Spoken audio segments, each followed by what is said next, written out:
Good morning. Good morning, good morning, good morning. I am Tamara Johnson Shealy. I am in the beautiful Valdosta, Georgia. I'm in an RV park. You see me, I am out here getting to know the community, meeting up with some fellow activists. It has been an amazing, amazing experience. I got here yesterday, marched in the street, in the rain, pouring rain, but I'm committed. I'm committed. I'm totally committed. Let me see where my trusty co-host is this morning. It might be a slight delay in here. I hope it isn't, but just know I'm in the woods. So let's see where David is. Let's see. I think David is here. Good morning. Good morning, y'all. There he is. David is here. Good morning. Let's see. David, good I morning. hear birds. Good morning, David. I'm in Valdosta. Yeah, I'm in Valdosta, Wow. Georgia, David. I came down yesterday. Yeah, you've I got a, came down yesterday, David. Yeah, it's gonna be choppy. Hopefully we'll get through. We may not get an hour in today, but hopefully we can get some time in on the broadcast. Let's see. We have a guest, David. Let me see if I can bring him in. I okay. think if we could just, oh, y'all, it's gnats, mosquitoes, and all kinds of stuff flying around me. Let's bring him in. Hey everyone. Let me see if I can get a better. Good morning. Good morning, DJ. Good Good morning. morning. How's everybody doing? Doing Good good, morning. doing good. We are wonderful. I love Valdosta. I'm from Savannah and I should be used to the gnats and the mosquitoes, but I still don't like them. You below the gnat line. You come on now. You below the gnat line. You gotta keep that spray in the car. Yeah.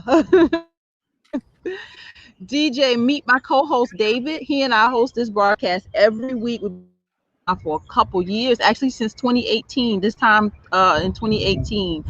But David always talks very candidly about race, racism, race relations, how we bridge this divide. He is truly a great man, and I have enjoyed hosting this broadcast with him. Hello, D. Wonderful. Yes, nice to meet you, Mrs. Slavin. How you doing? I'm doing good. I'm doing good. I don't have any gnats. I don't go out except to run and walk, uh, and swim whenever that comes back. But yeah, yeah, I'm not all that keen about mosquitoes and gnats. I totally understand. So if y'all see people walking behind me, I'm down at the courthouse in Valdosta, Georgia, the old courthouse. We're down here protesting, and now some of my protesters are starting to show up. So if you just see random people walking by, Oh, great, great. that's what's going on. We're out here protesting. This is our 15th day. And just so you'll know a little bit about me, David, my name Yeah. is David Jonathan Davis. I'm the president of the Sociology Anthropology Club at Valdosta State University. We call ourselves Action, a chance to initiate opportunities now. And with all the unrest, with the death of Kendra Johnson here, with a lot of different systematic racism that we deal with in our town, we have been able to get together with our leaders, and we got a meeting coming up with them soon to actually get something done. Instead of people yelling and screaming and shouting, we want to bring everybody together and let's actually put forth change. So that's what I've been doing down here in Valdosta, Georgia. Uh, and right now, going on in Atlanta, Georgia, they're having T.I., the rapper, had a march for Kendra Johnson. So Miss Jackie Johnson is up there now. She usually down here with us protesting as well. So she's up there now with the rapper T.I. and everyone in Atlanta. So I definitely gonna stream that live down here as we're protesting and we're getting things done. Wow, that's amazing. I've seen some of the demonstrations have been massive in Atlanta. Mhm. and now, you know, all over, even small towns, cities and small towns all across the country. Um, does it look to you, DJ, like this is a sea change? Is this are we have we reached a critical mass of mobilization? We definitely reached that critical mass. You know, if you know, lately things happen in the 40 to 60 years. You see a 20-year gap, then something always happened. However, hearing someone cry for their mother was enough to turn everyone's stomach. And that's why we have this change here. And that's why we're mobilizing here in Valdosta and all over the world. And what really makes this special and how we know we're going to get change, like I was talking with our county commissioner, Bill Slaughter here, and we're on the same page. We can say we want this or we want that, but we got to have a strategic plan on how to mobilize, how to move forward, and actually get it done. Because people will sit there and they'll shake your hand for a photo op and smile and say, yeah, we're going to do something. And then it's going to lag and lag and lag. Next thing you know, it's going to be swept on the rug. I wrote an article last year in our local paper here, and I called this undercover racism. When we see something's going on, but we try to say, oh, I don't believe it's racism here in the town. And because me and my friends are not racist. Oh, whoa. Why do we have Donald Trump come here in 2016 and kick 30 students out just because they stood up? Why do we have our local Jimmy John's here? That's why I don't go to Jimmy John's. You know, we have agitators like that like come up here and rep their engine, you know, and they do other things like if this right here, somebody pointing at you like this, that means white power. And we deal with that all day long with protesting. I tell everybody, this is a peaceful protest. Let's go forward. But I don't eat at the Jimmy John's here because Jimmy John's here, they thought it was funny a couple of years ago during Halloween to dress up in KKK outfits and have a guy in blackface in the back. So these undercover racisms, I call, is the people that see stuff that's going on and you hear it and you doing nothing but sweeping it on the rug. When you hear your friend use the N-word, oh, well, they said, it doesn't matter. You should say something about it. When you see someone making sexist comments or sexist jokes, say something about it. When you see somebody attacking our gay community and our trans community, our LGBTQ plus community, we have to say something. And see, white silence is violence. And because white silence is violence, we are sweeping it under the rug is what they're doing. So we got to stay away from those systematic, quote unquote, systematic racism that's coming around that's been created by someone thinking that they're better than another. And this white male dominance, this arrogancy, like for instance, the movie Birth of a Nation. Black folks were brutalized as rapists and dirty and nasty, and here come these men in white cloths riding on horses like they're the face of God. So those angers and those destructions that are going on is what's putting this in people's head. They're being trained to do this. That's why they sweep it under the rug. And the only way we can get rid of this nasty, filthy dirt that we have under the rug is to pull the rug up. And once we pull that rug up, we can tear down these walls. We can tear down all this hatred and jealousy that we have going on in our city.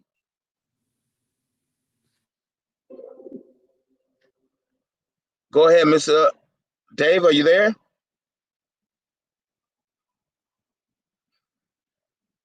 It looks like David froze up. Can you hear him? David, No, it looks like he froze up. Yes, ma'am, I can hear you fine. But you can hear me. Tell Yes, your story. ma'am. Tell your story. Because yesterday, it was a lot. It was a lot. Tell your story. Yes, my story is basically I went to the doctor. I was stabbed 4 times in the back doing a mugging. And when I arrived at the hospital, the doctor in the room, because I had no insurance, I was only 24, I was healthy, I was fit, I was young. And when he looked at me, he came in the room, he was only in there for 2 minutes. And he said, sew him up and send him home. None of his organs are punctured. I get home, and later on that night, I start vomiting like crazy. So I call my mother. She comes pick me up. I'm staying with her. And as we were talking, she goes to church, come back. 48 hours later, I come back to the hospital, see that same doctor, fuss at my mother saying, why didn't you get the medicine? Why didn't you get the medicine? And I'm looking, I'm like, what is he talking about? And the next thing you know, everything blacks out. I wake up. What happened is he did not do a CT scan, and I was stabbed. The stab wound went into my colon, into my small intestines, and my fecal material was eating me from the inside out, which is called peritonitis. And I was on my deathbed, y'all. And during that time, it was so. I was so worried. I woke up. When I woke, actually found out who I was, and I woke up. I got tubes coming all out of me. I have something in my throat where I could not talk. And I apologize for all the horns and stuff. That are protesters out there protesting, and people are blowing their horns for them. So please excuse all the noise. So during that time, the only thing I do is pick up the phone. I picked up that phone from a nurse that I got from one of the nurses, and I dialed the number. And when I dial that number, the other person picks up on the line, and all she hears is breathing because I could not talk. I had a trachea in my throat. And at the time, I just kept calling. They kept calling. And finally, she said to my stepfather, she said, this is a Florida number. This is a Florida number. So she said, hello. She said, David, is this you? David, this is you. And she said, push the number if this is you. I pushed that number. As soon as I pushed the number, all I can hear is my mama praising God. Thank you, Jesus. Thank you, Jesus. Hallelujah. She just praising God. Hold on one second.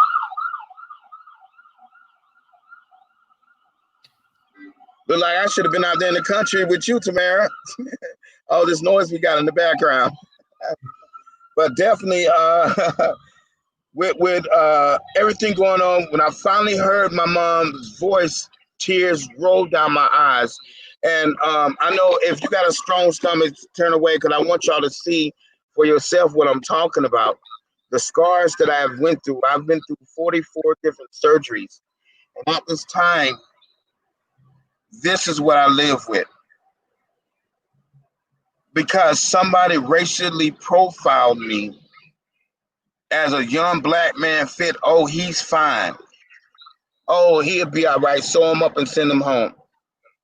Then turn around for compensation. What they did was they tried to sweep my case on the rug until statute of limitation ran out.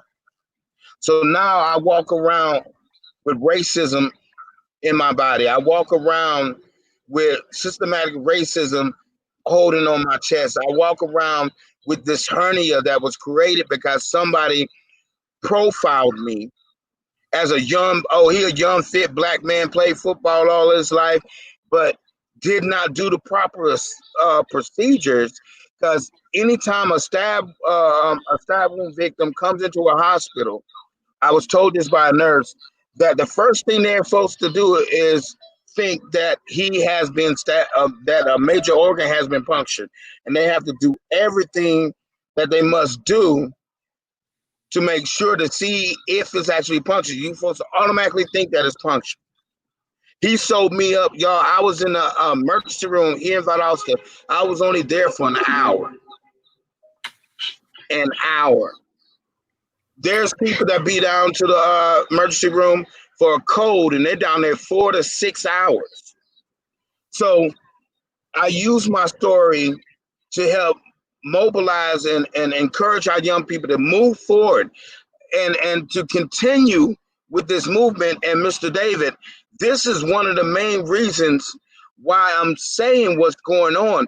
And I know it hurts you to your heart to think that someone would do something like that, that somebody would take the time to just profile people, and they do it unsuspectedly. So undercover racism itself is you're being racist and you don't even know it. So when a black person says they feel uncomfortable about something, when a black person speaks out, believe them. It's not trying to attack you. We're not trying to say you're racist. We're not trying to say that and tear you down like you're being a bigot.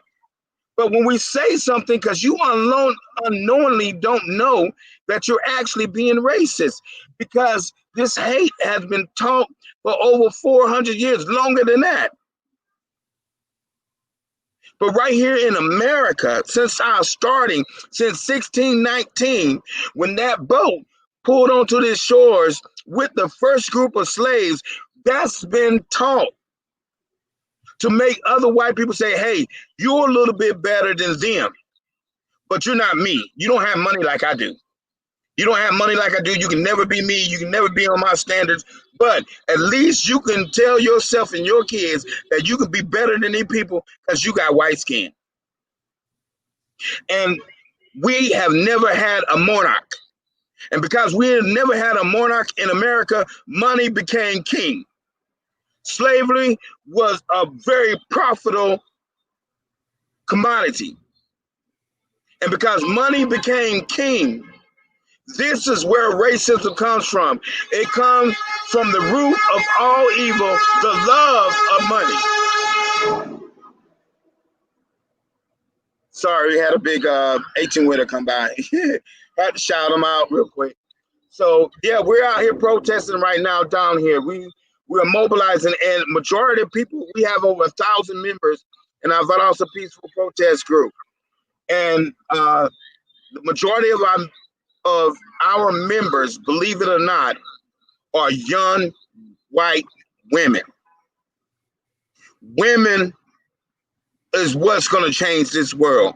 Women are the ones going to fix everything that us males messed up.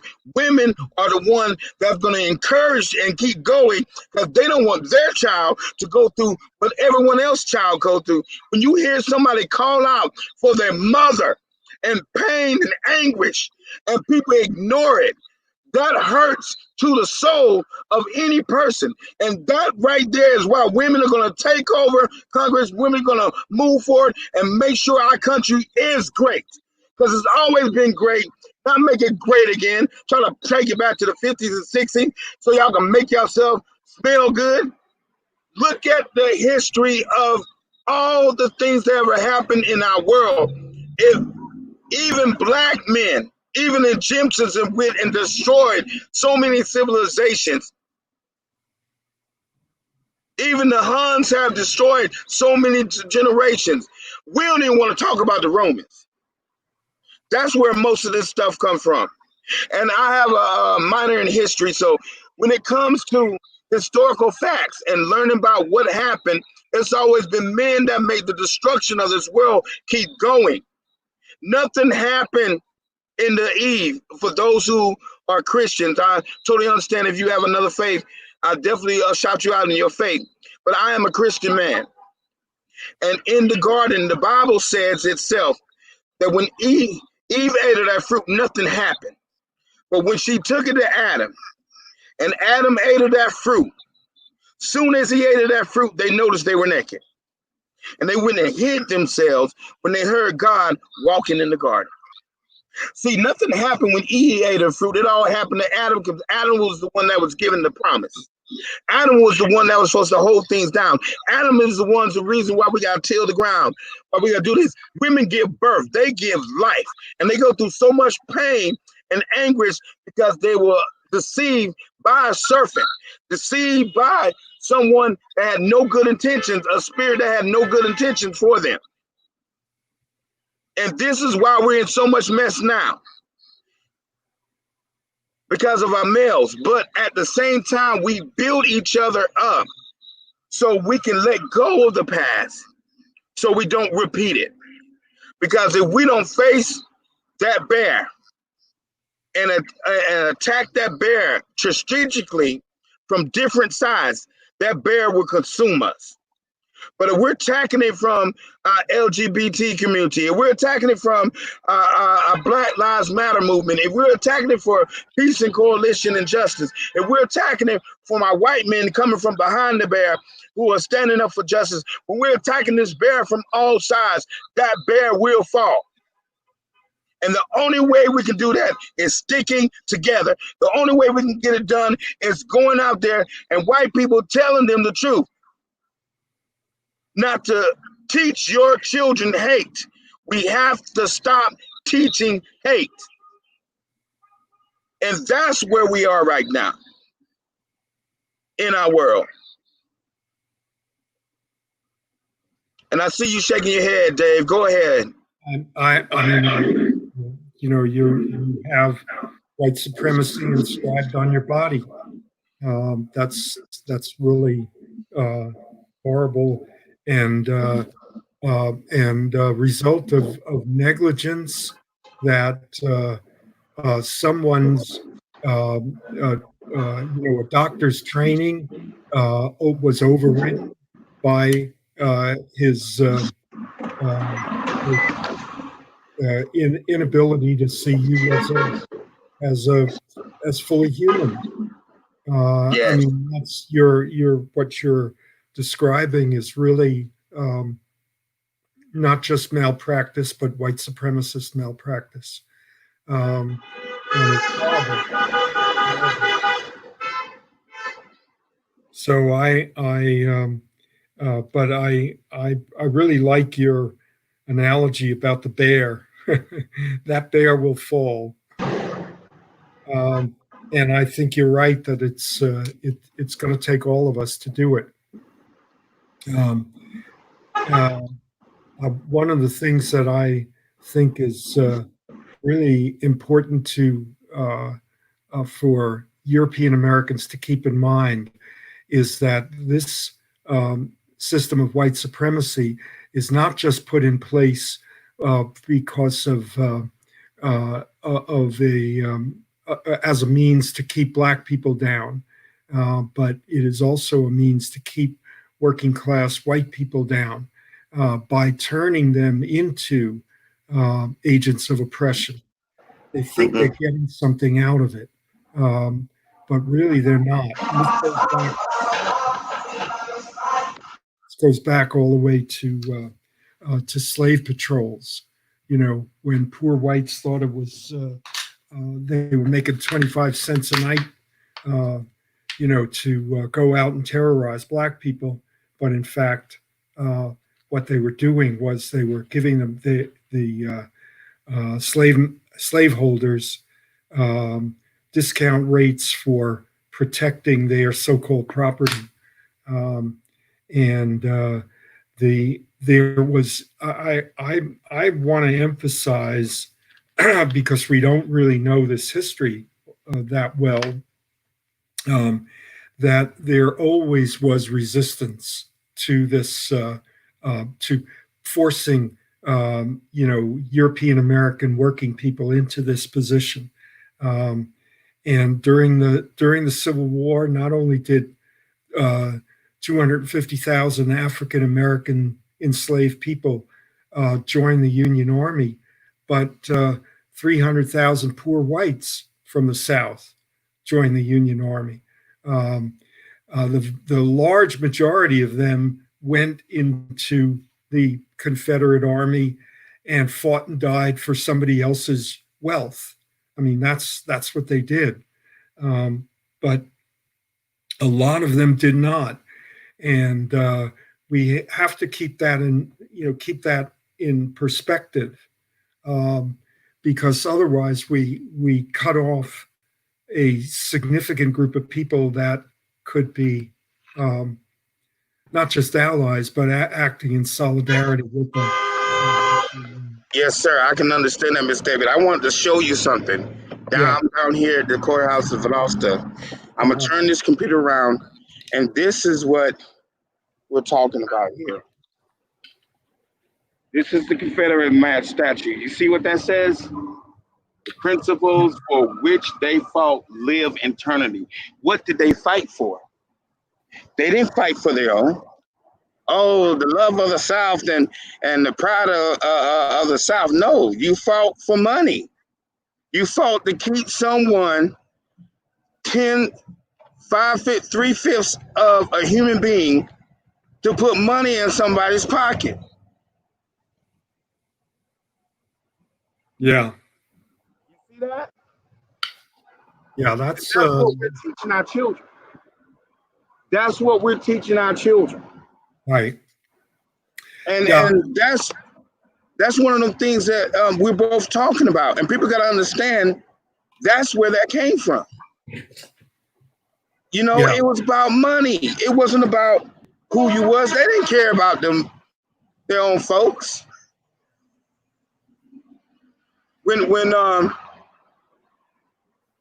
the flu, when that hay fever broke out, and they had my founding Bishop Richard Allen and Epsilon of the African Methodist Episcopal Church in Philadelphia, the rich white folks left, and people were dying by the thousands. I think it's like 1,000 deaths in Philadelphia, and I'm trying to remember the date right now. I know my professor's gonna kill me. I can't remember the date, but when they had that flu, they came to Richard Allen. Biologists came to Richard Allen and asked the black people because they thought black people were immune to this. This ain't the first time that they thought that black people would be immune to a disease, and it's a disease that's actually killing most of us because of poverty. Because anywhere you have poverty, you have crime. Anywhere you have crime, you have drugs. Anywhere you have drugs, you have medical problems. And people with that poverty itself, people have so much going on right now that they can't get the proper help that they need. Because they cannot get the proper help that they need, they're very vulnerable, especially to COVID-19. So I'm making sure that anybody protesting, make sure they have their mask, make sure you're doing what you need to do to stay safe. But we have to see how all of this is connected with money. So to go back to the story about Richard Allen and Epsilon, they started helping taking care of their bodies, helping the sick, and then turn around. They didn't get any credit for it. They was told that they were part of the problem. I'm gonna get that article, Tamara, and I'm definitely gonna send that to you so you can know exactly what I'm talking about. However, we have all of our people that are standing up for what is right against tyranny in all kind of ways. I'm gonna show y'all something beautiful. I'm gonna turn the camera around and I want y'all to see what I'm seeing right now. And this is what we're talking about. We have our disabled out here protesting. We have our older generation out here protesting. We have our young generation out here protesting. All are standing for what is right, what is wrong. And this is not just a few of them. In the next hour or so, this whole courthouse is going to be full. And that's why we're trying to stand for justice. We're trying to make sure that we get the laws passed we need. We need to put Tamara Johnson Shealy in Congress because we know she's going to stand for us. She's going to stand for our rights. She's going to stand for what we need done down here in South Georgia. Because when you hear from Georgia, all you hear is Georgia, Atlanta, South Georgia. South Georgia is more than just South Georgia. One of the most important interstates, I-75, runs straight through my county. Fastest way to Florida. So South Georgia has a lot of work to do, but we're working on that. We're reaching out to other communities as well. We're willing to help them go protest so they can get the changes they want in their community. And I'm reaching out to everyone right now that we need to put Tamara where she needs to be. And where she needs to be is in that Congress House, in the Senate, excuse me, taking care of our needs down here in South Georgia. Tamara, can you hear me, ma'am? Yeah, yes, I can hear you. Can you hear me okay? I know I can my hear you noise is, okay. the background is not. Yeah, No, I can I hear you appreciate you fine. I'm gonna so mute much. myself.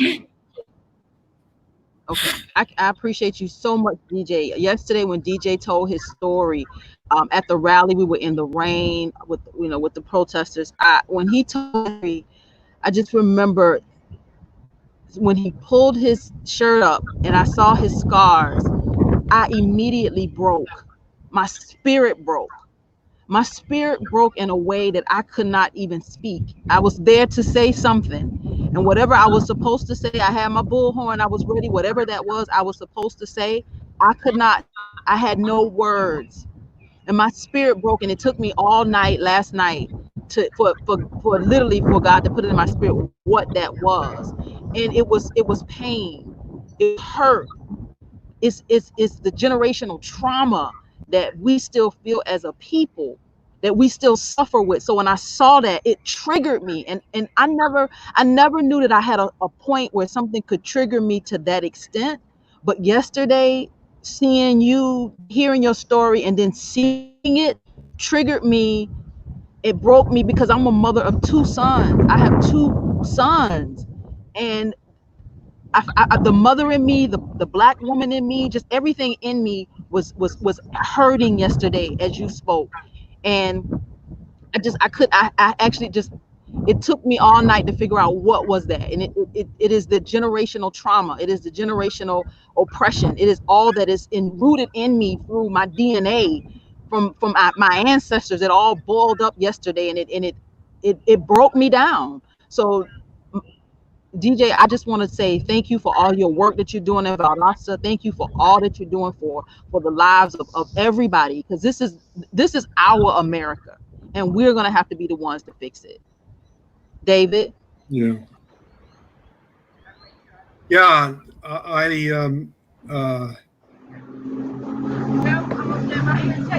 these are DJ, I these know are you may have to run. If, Go ahead, David. Go ahead, David. yeah. Okay, wait, let's see. I'm just getting some stuff done. I'm still here. Okay, Dave. Go ahead, Dave. I uh, what Tamara is saying, I think is so deep, um, and the insight or the observation that I might make is that European Americans have to feel that same feeling, and that's really um, where the measure of solidarity is. You know, John Brown said you have to feel the chains on yourself, um, and that's I think what many European Americans can't really or are struggling. Let me put it that way, rather than negatively. You know, are struggling to face that the people that this is happening to are brothers and sisters, daughters and sons, um, you know, and the connection, you know, is got to be an emotional connection. We have to feel it in our gut, as well as in our heart, as well as in our heads. But the other side of it is and I think that's where so much of this, of um, the cross racial, uh,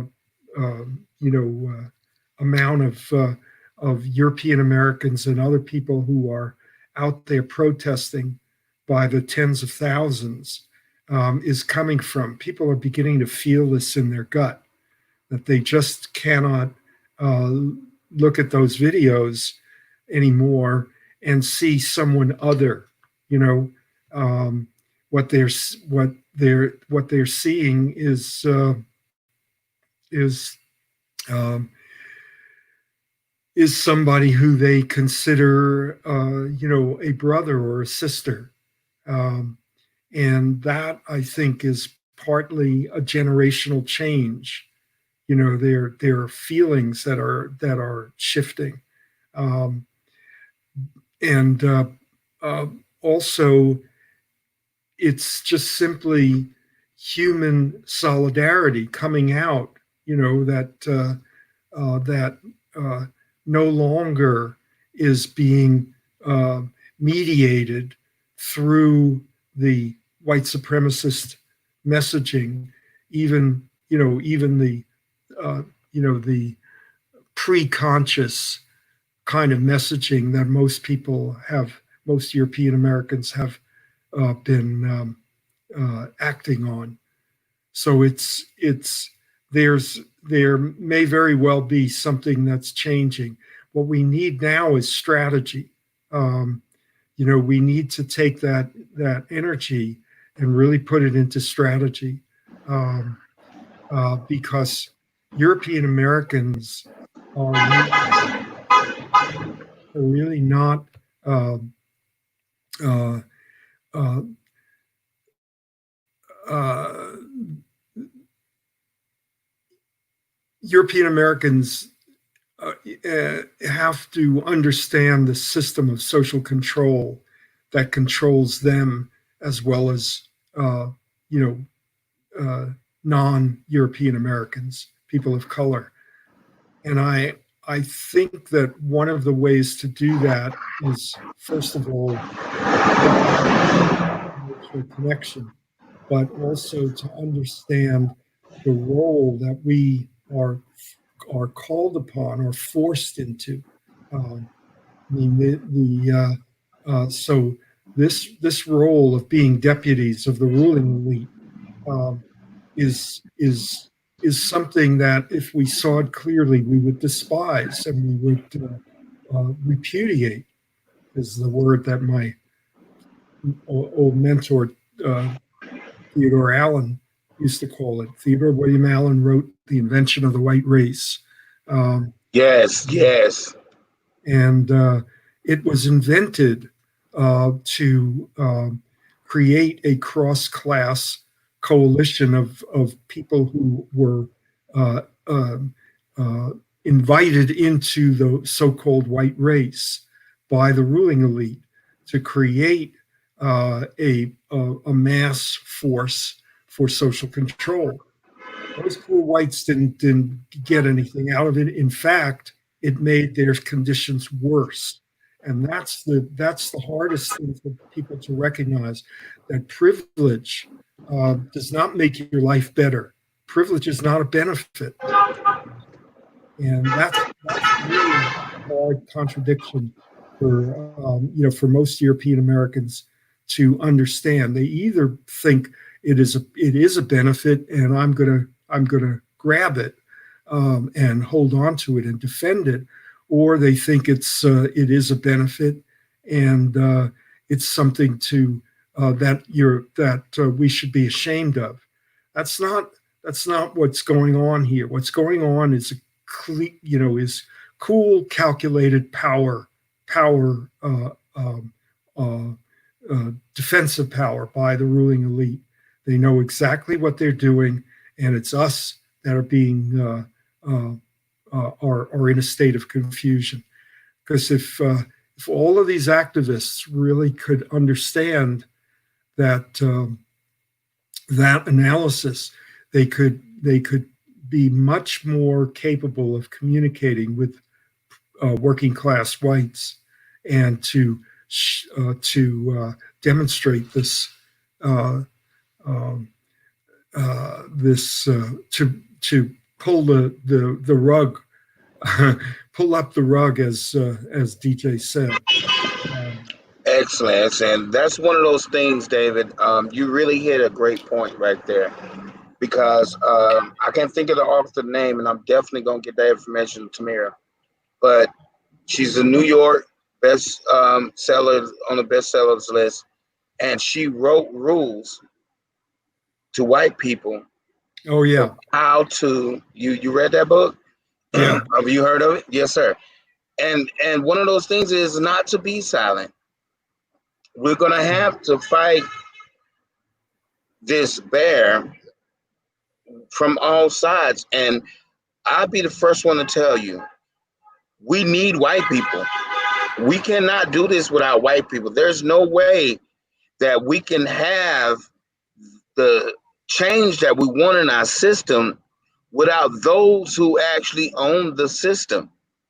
And because we never had a monarch and money became king, we need to go to those who had the money first and tear down those walls.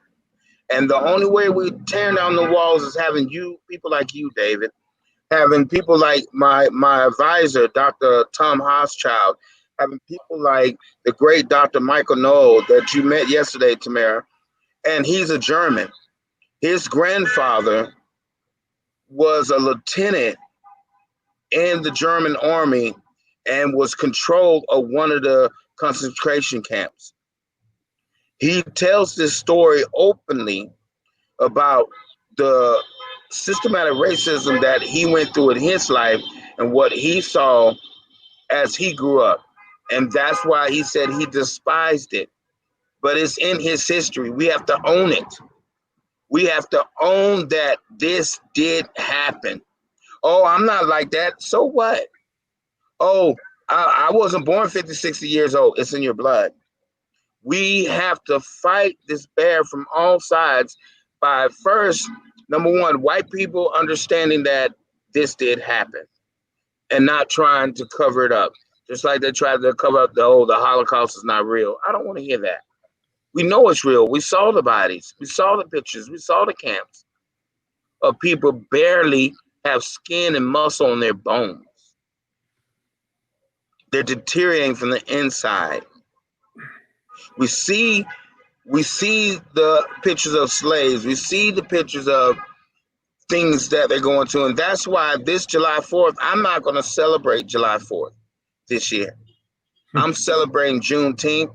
We have a lot of events going on in Valdosta all week long next week to celebrate Juneteenth and have our own fireworks show. But we have to take that stand and protest. And the only way we're really going to get things done right now is we start boycotting. Once we start boycotting and we start putting money into black businesses, putting money into those who support black businesses, putting money into like people like Lowe's, who's putting out millions of dollars right now to help rebuild black businesses and help them open back up. We got to put money into companies that take care of us. We need to stay away from fast food restaurants like KFC and Taco Bell, who are just throwing money into Trump's campaign. We need to stay away from Tricom. We need to stay away from pretty much anyone that's supporting this bigot that is using race as a tool to win. I don't know if he's racist or not. He's already shown me that he is. But one thing that we need to stop doing is supporting people that support him, and they will make the change. They will turn around. Just like Starbucks. Oh, don't wear nothing with Black Lives Matter. We don't want to upset our customers. And then have to revert and turn around because the backlash got people stop buying Starbucks. And see, this is what we have to do, because we need to hit them where it's going to hurt them the most. You're never going to get anything fighting. You're never going to get anything rioting. You're never going to get anything done with violence. Like Gandhi said, this right here and everything that Martin did, he credited Gandhi's teaching and Gandhi's peaceful protesting. And that's why he was able to change our country. But he died too soon. We were not done. This is that next movement. Just like in the 90s, when we have our second civil rights, when we brought up everything where Black is beautiful, we start seeing more Black power movies from Spike Lee and other people and the twins. Now we're on this third wave because, of course, it wasn't going to happen and just overnight. But the only reason we're going to see that change right now, if our white people understand that, hey, this happened, and what can I do to change it? I don't need to be at the forefront. I don't need to be in people's faces. I just need to tell the truth. And I need to fight bigotry when I see it. I need to fight racism when I see it. I need to fight systematic racism when I see it. I need to fight everything that tears down everything that we want to see in humans.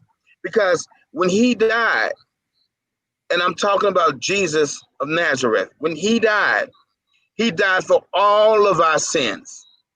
He didn't die for the right race.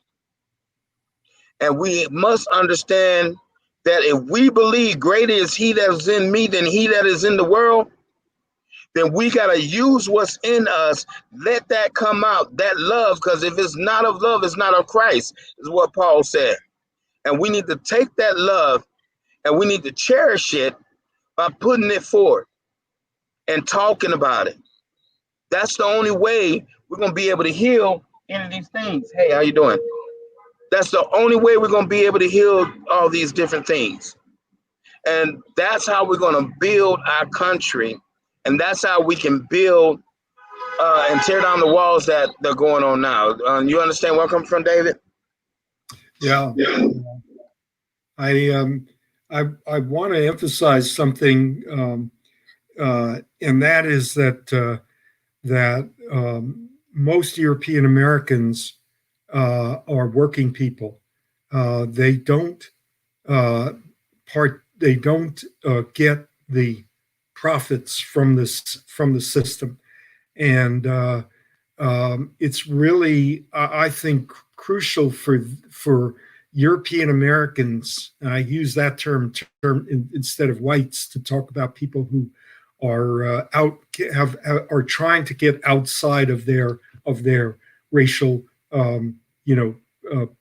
privilege structure, and for most of us, the struggle is to understand that we are both in a position of social status privilege, but at the same time remain exploited by the system. And that's the common denominator that we have with almost most African Americans and other people of color, is that we are all being our labor, the fruits of our labor are being taken away from us. And what Martin Luther King said was that what poor whites get in return is Jim Crow, from his day, from the 50s and 60s. And he said that Jim Crow is a scrawny bird, to try to feed your family on. And it's in our day and age, it's exemption from targeting in many ways. That's really what poor whites, working class whites get, is they don't get targeted. They don't get deliberately focused on. And that seems to them to be and us to be a benefit. It's not a benefit. It's part of the way in which we're controlled. So your idea about speaking up, about people, European Americans speaking up, is, I think, really crucial, because it's those tiny little things. There's this term now called microaggressions. These are the things that wear people of color, particularly Black people, that wear them down. They're the day-to-day, little hurts that end up, having the kind of impact, cumulative impact on African American bodies and stress and all of that other stuff. Well, The response for European Americans is micro solidarities. We have to learn how the microaggressions are translated onto, Black people, and that when that happens, we are either collaborators with it or we're resisting. Right? There is no middle ground there. So when you're saying speak up, I think about all of these ways in which European Americans, working people, need to learn the signs of microaggressions and to fight them with the tools that they have. Anybody who is European American who stands up and says, "I'm not white," I'm a human being. I act in solidarity with other working people. I'm not white, and has tools available to talk to speak out to other European Americans and invite them, not push them away, but invite them into this struggle. They have enormous power. It seems like it seems to most European Americans that they're isolated. When they speak out, it's the fear rises. I see the threat behind the eyes of that Derek Chauvin who killed George Floyd. I see threat behind his eyes. I see him not just staring out and trying to terrorize the Black people who were around him, but also there's a message to European Americans as well. Don't step out of line.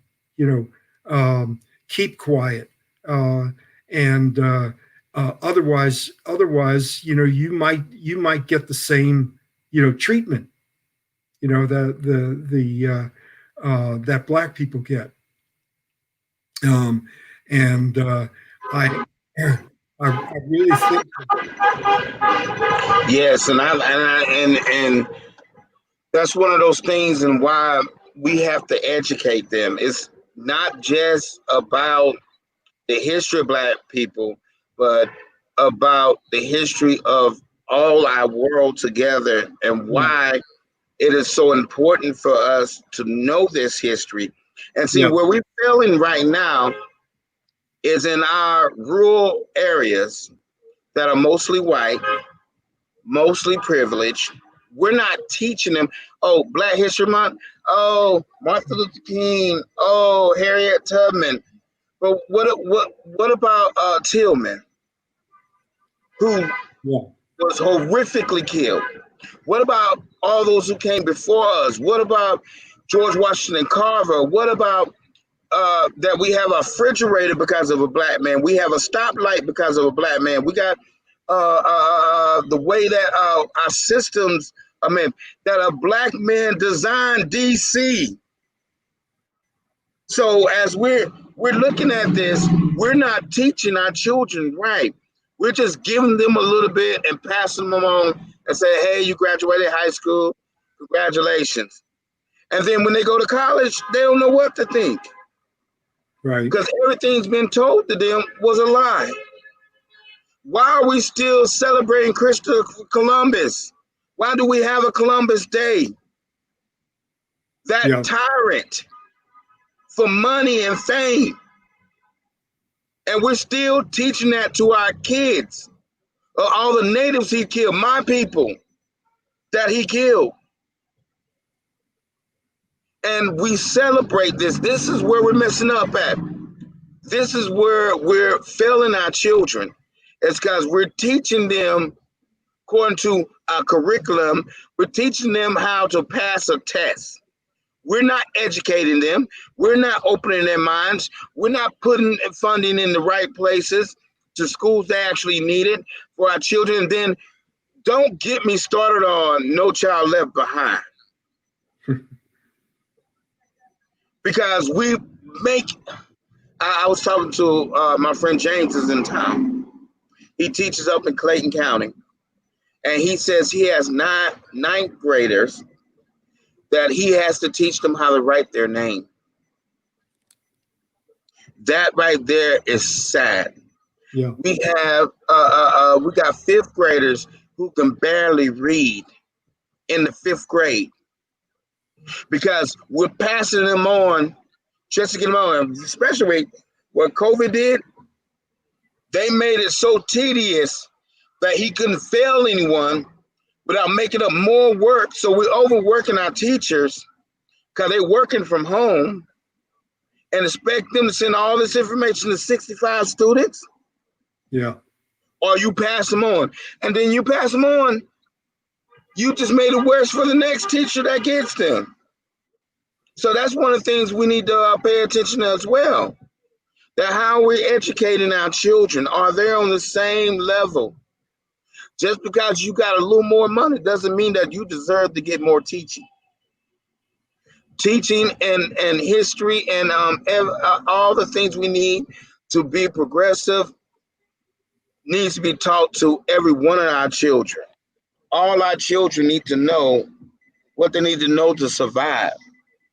And we're taking that away from them by putting money in places that really don't help anything at all. And we had a response team that President Obama put together, and just in case we had a pandemic or epidemic here in our country. And Trump took that money and diluted and got rid of all those jobs so he can give tax cuts to his friends. But we're not seeing anything. Oh, we're going to give you a tax break. What? The little $400 I make, I'm going to get taxed. What, you're going to take $20, $30, $40, probably $75? But you're going to say that you're going to help me out by giving that back to me? First of all, take that money that you're taking from me that I don't get a chance to even see yet and put it in our schools, put it in our homeless, put it in the shelters for our people that need help, put it in our drug facilities that are helping our people get off these dangerous drugs that possibly some of y'all put out there. And then we can actually make change. God, we're giving to the government. We don't have a choice. They take our money and then tell us that they're going to do with it the way they want to. They're going to put it where they want to. They're not feeding it back into our community. That's why I give it to you. As a citizen, I have to pay taxes. But what are you doing with my money? Because I'm not seeing it any better. I ain't seeing lives getting better. I ain't seeing my community getting better. All I see is more destruction. And that's what we need to reach out to. DJ, you have DJ, tell everybody, because we're almost at the top of the hour. Tell everybody where you are in Valdosta. So anybody that's watching, anybody that knows somebody in the area, please encourage them to come out, be a part of this demonstration. Get to know the activists. Tell everybody right, where you are. I'm right here at the where you'll 100 be block today. of Valley, which is right downtown, the old courthouse, not the new courthouse in Valdosta, Georgia. There's a farmer's market going on as well that you'll be able to go in McKee parking lot where you can enjoy yourself. But definitely come down here, protest, and stand with us. And later tonight at 9 p.m., we will be having a candlelight service for all who died and passed on in the last 5 years. So we definitely want y'all to come out here. We're in Valdosta, Georgia. That candlelight will be located right there at the front lawn by the fountain at Valdosta State University. That's 1500 North Patterson Street, right here in Valdosta. Go ahead, Ms. Tamara. David, we have about another minute. You want to give us some final words? Yeah. I'm going to be down here, David. I'm really amazed and encouraged by your adventurous adventure. So we will continue to think and preach and encourage this solidarity, and help each other to to make these permanent bonds and connections, um, and to understand that working people's history in this country has been segregated, but the reality is that we are part of one working, working class, uh, and that I think is part of the vision that's going to transcend the white supremacy that that European Americans have been thinking that that's the only way that they can act, um, and behave towards other people. It's a reclaiming your humanity. You have to resign from the white race in order to join the human race, um, and to see yourself as as a working person rather than as part of a master race. And it's You can find Mr. David Slavin right here on Facebook at Acknowledge the Divide, right here on Facebook. I am Tamara Johnson Shealy, your candidate for the United States Senate.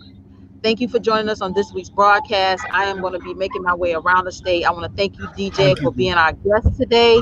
We do this every Saturday, 11 a.m. where we talk about all things Georgia. We give a voice to activism and to all the issues right here in the great state of Georgia. So, DJ, if you would text me that address, because I'm on my way to where you are right now. So text me the address, and I'll see you shortly, and we'll see you guys. All right, bye, guys. David, power to the people. Have a great one, everybody.